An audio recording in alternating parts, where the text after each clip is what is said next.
আসসালামু আলাইকুম ওয়া রাহমাতুল্লাহি ওয়া বারাকাতুহু। সম্মানিত দর্শক মণ্ডলী, আপনারা সকলে কেমন আছেন? আশা করি আল্লাহর অশেষ মেহেরবানিতে আপনারা সকলেই ভালো আছেন। সো বন্ধুরা, আমি আজকে যে বিষয়টা নিয়ে আলোচনা করব সেটা হচ্ছে ফ্যামিলি ভিসা।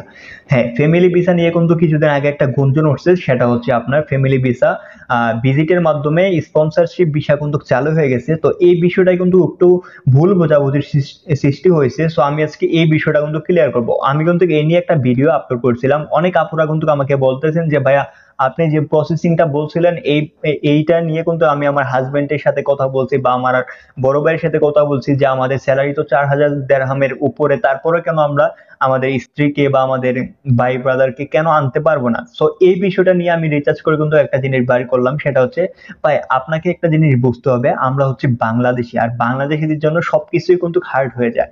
হ্যাঁ, কিছুদিন আগে আল জাজিরাতে যে একটা নিউজ বাইর হয়েছিল যে দুবাইতে আপনার স্পন্সরশিপ ভিসা চালু হয়েছে, আপনার যাদের স্যালারি আপনার 4,000 দিরহামের উপরে, তারা তাদের ফ্যামিলিকে নিয়ে, মানে তারা তাদের বউকে নিয়ে আসতে পারবে, বা যাদের স্যালারি 8,000 দিরহামের উপরে তারা তাদের ভাই ব্রাদার বা তাদের প্রিয়জনকে নিয়ে আসতে পারবে। সো এই বিষয়টা কিন্তু এখনো পর্যন্ত হচ্ছে অন্য কান্ট্রিদের জন্য, যেরকম পাকিস্তান, ইন্ডিয়া, নেপাল, ফিলিপিনি, তাদের জন্য কিন্তু উন্মুক্ত আছে। শুধুমাত্র আমাদের বাংলাদেশিদের জন্য কিন্তু তারা আপনার নিরপেক্ষ রয়েছে। তারা কিন্তু এখনো জানায় নাই আমাদেরকে যে এটা বাংলাদেশিদের জন্য অকার্যীয় বা বাংলাদেশের জন্য কাজ করবে না। তো এখনো তারা এটা জানায়নি। তবে এটা নিয়ে কি হয় তারা আমরা কিন্তু এখনো জানি না, কারণ বাংলাদেশিদের জন্য কিন্তু এখনো এটা আপনার উন্মুক্ত হয়। তারা সিস্টেম আপডেট করলে হয়তো আমাদেরকে জানিয়ে দেবে যে বাংলাদেশিদের জন্য এটা বন্ধ আছে।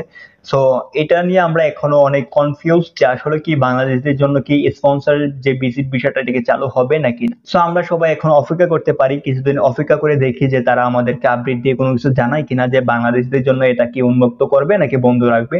সো এছাড়া আর কোনো উপায় নাই। সো আমাদের কিছুদিন অপেক্ষা করতে হবে, তারপরে আমরা এই বিষয়টা উন্মুক্তভাবে জানবো যে আসলে বিষয়টা কি। সো আশা করি আপনারা বুঝতে পারছেন আমি কি বিষয়টা নিয়ে আলোচনা করতে চাইতেছি। সো আজকের মতো ভিডিও এইটুকুই। আল্লাহ হাফেজ, সবাই ভালো থাকবেন, সুস্থ থাকবেন। পরবর্তী আপডেট আমি অবশ্যই আপনাদেরকে জানিয়ে দেবো। সো আজকের মতো বিদায় নিচ্ছি। আল্লাহ হাফেজ।